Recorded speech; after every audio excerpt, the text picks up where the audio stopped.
Did you know that ticket prices can actually go down right before the game? That's where Game Time comes in.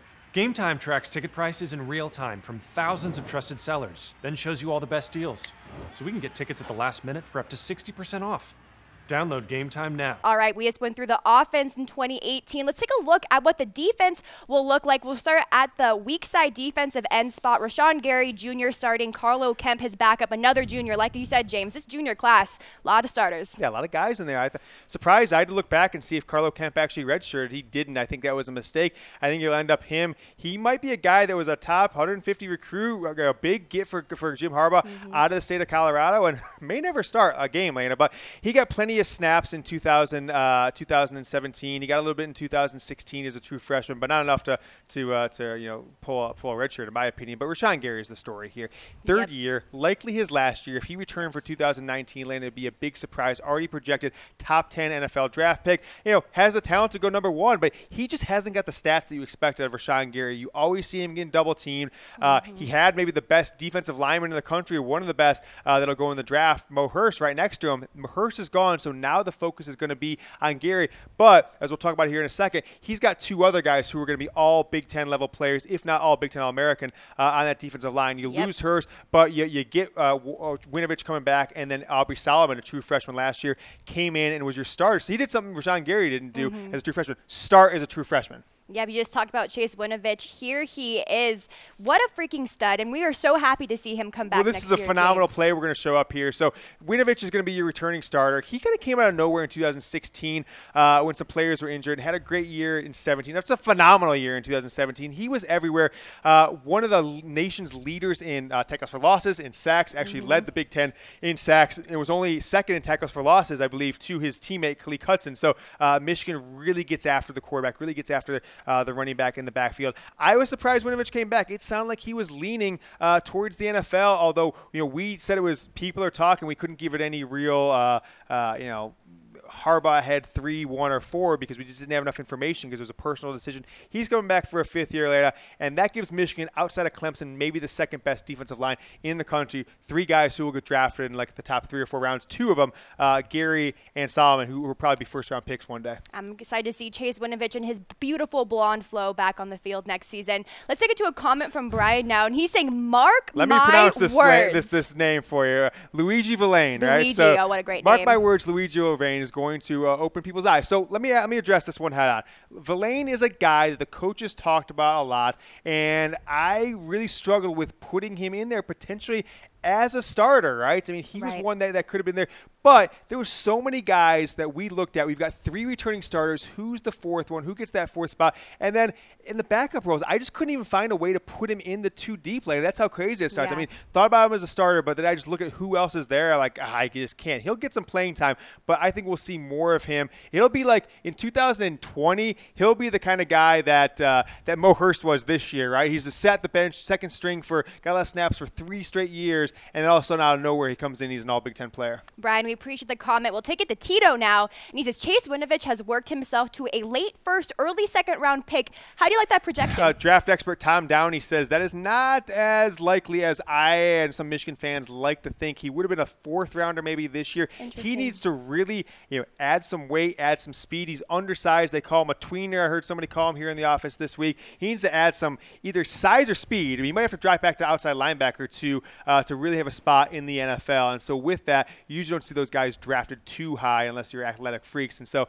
I don't know if we're going to see him drafted 1st, 2nd round. He might still be a 3rd round pick after 2018 season. All right, Tito, thanks for the comment. We're going to go back to our depth chart now. Let's take a look at the nose tackle position. Aubrey Solomon, as you mentioned before, starter, sophomore, and then Brian Monet. Monet, oh yeah, Monet. Redshirt senior, backing him up. Yeah, well, this is an interesting one. So Monet, when Harbaugh came in 2015, he did his initial rankings of every player on the team, and he listed Monet as the 2nd best player on the entire roster behind Jabril Peppers when he got on campus that first spring. Monet gets injured, misses the entire 2015 season, comes back in 16, and he is a starter kind of here and there, and then loses his position in 2017 to a true freshman, Aubrey Solomon. So interesting enough, he was kind of slated to be a starter as a redshirt freshman in 15, got some playing time, but not as much as expected in 16 because Michigan's had so much talent on that defensive line. became a starter in 17, but lost it midseason. Aubrey Solomon's the guy, and so Brian Monet is just backup. That's what he is. If anybody gets hurt, he can slide into multiple positions, really except for, I don't think he replaces Chase Winovich as that true rush defensive end, but the other 3 positions he can slide over as needed. All right, let's take a look at the defensive tackle spot. We have a redshirt freshman, a new starter, Donovan Jeter. Yeah, what are your thoughts on this? We talked about Luigi Vilain. He was the other one I considered here to be a starter. Then you've got Dwumfor, who's been around for a while out of New Jersey. Donovan Jeter, I think, is going to get the job. I mean, he didn't get the snaps this year. He redshirted, but if you read the TDs, what happens a lot in bowl season is the coaches focus a lot on the redshirt freshmen, the guys who didn't play this year. They talk a lot about them. And from everything I've read, some people I've talked to, it sounds like Jeter was without question the best player on the redshirt freshman from the defensive line perspective, and that's why I think he's going to get the nod next year. Michael Dwumfor just doesn't have it. Vilain seems to be a little too unpolished to get that role, and so I think it's going to be Donovan Jeter, and so you end up starting redshirt freshman, sophomore, junior, senior, nice little mix of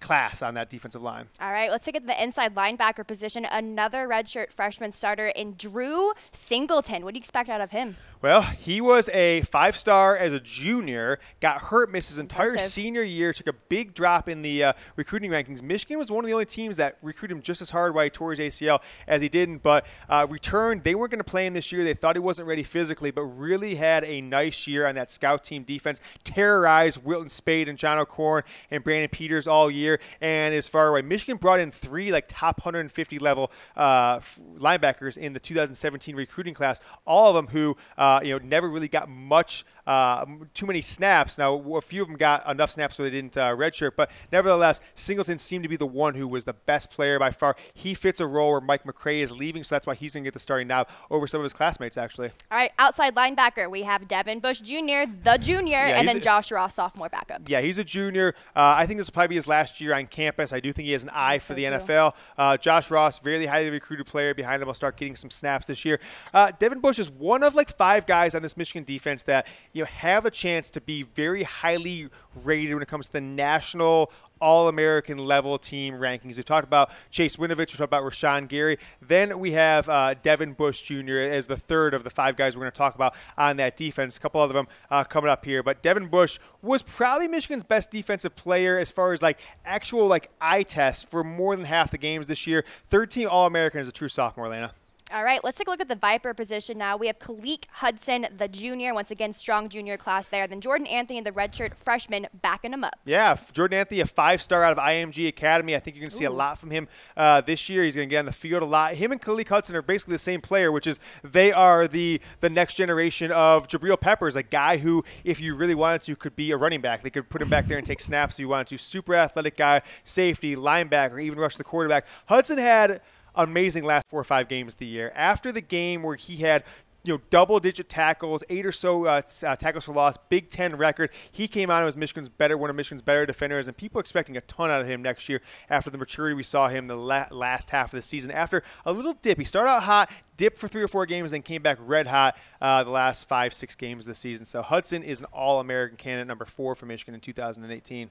All right, that's the Viper position. Let's take it to the secondary now, James. We have Lavert Hill, the junior, starting, and then Brandon Watson, the redshirt junior, right behind him. What do you think kind of the season Hill is going to have? Well, he's going to have a great season, right? He had a very nice season in 2018, 17 as a true sophomore, and this is the 4th player that we're going to talk about, All-American level talent. 5th All-American level talent, All-American potential.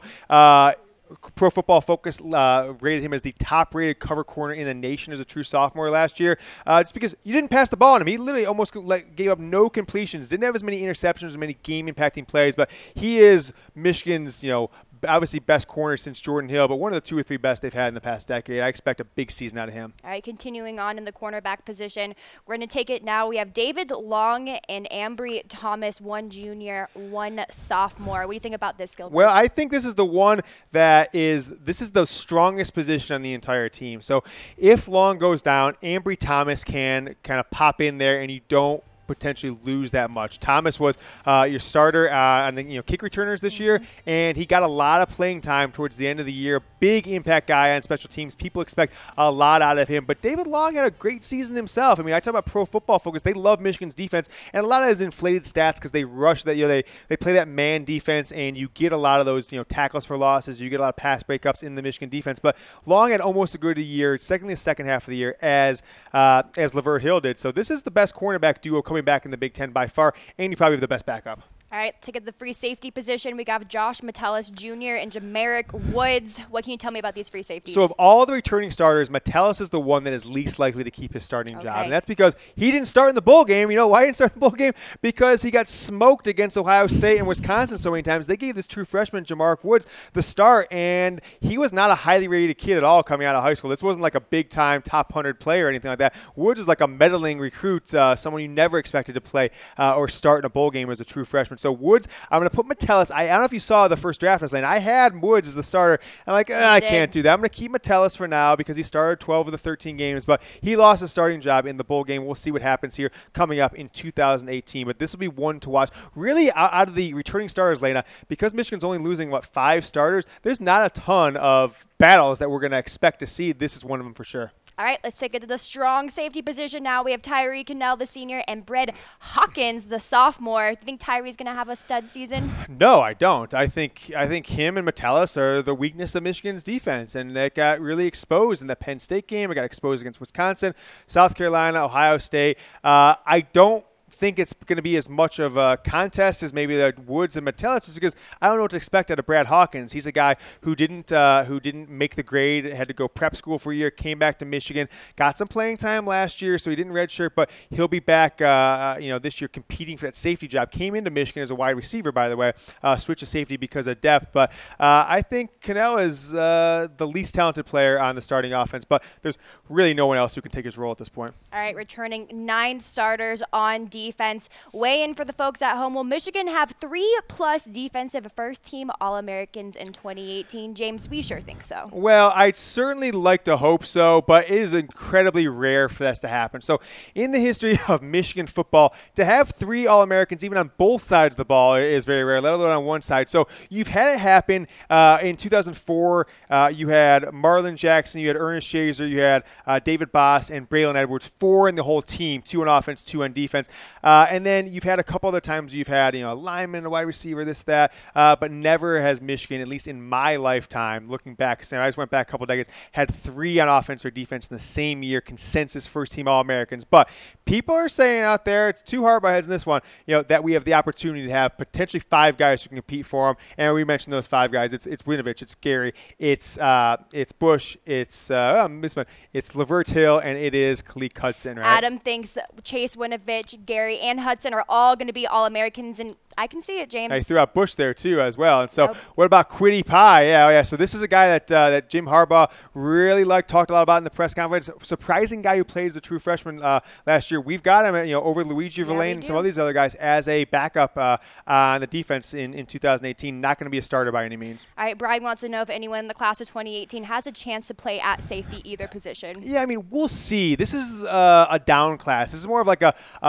fill some needs kind of class, and you knew you were going to have a smaller class and a bad season, so you didn't expect to have a ton of instant impact players. 16 and 17 was as many guys who played and then started the next year as sophomores. We saw how many sophomores who started and now juniors, how many redshirt freshmen and true sophomores are going to start in 2018. 2018's class is not going to be like that. You're going to see a ton of these guys redshirt. You're going to see a ton of them not get their first starting job until 2020 or 21 classes in their 3rd and 4th years in the program. All right, I'm Lena Bond, and this is your Michigan football insider, James Yoder. We went over the 2018 Michigan depth chart.